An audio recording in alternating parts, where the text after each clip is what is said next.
তন্ময়দা একটা খুব গুরুত্বপূর্ণ বা ইঙ্গিতপূর্ণ বক্তব্য, আমাকে জেলে ভরো গুলি করো, হঠাৎ করে মমতা বন্দ্যোপাধ্যায় জেলে ভরার কথা কেন বলছেন সিঙ্গুর থেকে? দেখো আমি তোমার প্রথমে প্রশ্ন উত্তর দিই। নামটা ভুল করে সুপ্রিয়, তোমার প্রথম প্রশ্নের উত্তর দিই যে তুমি বলেছো যে জিজ্ঞাসা করেছো যে সিঙ্গুরে শিল্প হবে না কৃষি হবে না দুই হবে। আমি বলছি যে তৃণমূল সরকার থাকলে সিঙ্গুরে গত 15 বছরে যা হয়েছে তাই হবে। ওই শস্যের বীজ ছড়ালে কাশফুলের গাছ হবে। আর হচ্ছে প্রতিবার ইলেকশনের আগে, নির্বাচনের আগে এই হচ্ছে তৃণমূলের নেত্রী ওখানে যাবেন এবং 4 বছর পর গেলেন মমতা বন্দ্যোপাধ্যায়, তিনি নির্বাচনের আগে যাবেন, ওই ইলেকশনের আগেই যাবেন, গিয়ে তিনি বিভিন্ন প্রতিশ্রুতি দেবেন। আবার সেই তৃণমূলের নেত্রী একসময় বলেছিলেন প্রতিশ্রুতি তো কি, প্রতিশ্রুতি মানে ভাওতা।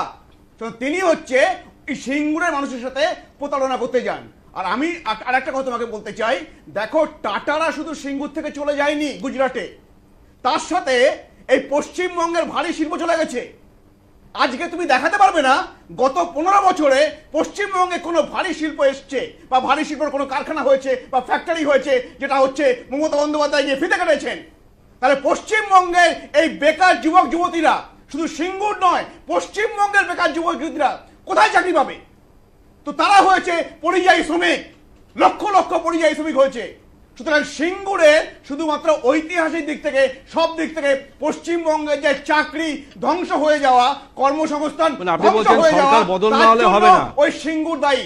সরকার বদল না হলে সিঙ্গুরেরও কোনো পরিবর্তন হবে না, সরকার বদল হলে হবে না। তবে এটা আমি তোমাকে বলে রাখছি, আর এই সরকারের মৃত্যু ঘন্টা বেজে গেছে, এই 2 মাস পরেই আর থাকছে না। দাদা মমতা বন্দ্যোপাধ্যায় কেন বলছেন আমাকে জেলে ভরো গুলি করো? দেখুন, উনি তো সবসময় ভয় পান, ভয় দেখেন, কারণ উনি হচ্ছে প্রচুর অপকর্ম করেছেন। আপনারা জানেন যে আইপ্যাকের ওখানে গিয়ে তিনি কি করেছেন। তিনি সবুজ ফাইল শুনলেই সাথে সাথে দৌড়ে যান, কারোকে কিছু বলতে হয় না। কিন্তু ওই আনন্দপুরে আগুন লেগেছে শুনলে তিনি 65 ঘন্টার মধ্যে যাওয়ার সময় পান না, কারণ তার অনেক কিছু লোকানোর আছে। আইপ্যাকের অফিস থেকে তিনি নিয়ে চলে আসেন। তো সেটা হচ্ছে সুপ্রিম কোর্টে এখন আছে কেসটা। সুপ্রিম কোর্ট কি বলে আমরা জানি না, তার জন্য হয়তো তিনি ভয় পাচ্ছেন এখন যে সুপ্রিম কোর্ট কি রায় দেয়। তার জন্য আমাদের ফেব্রুয়ারি 3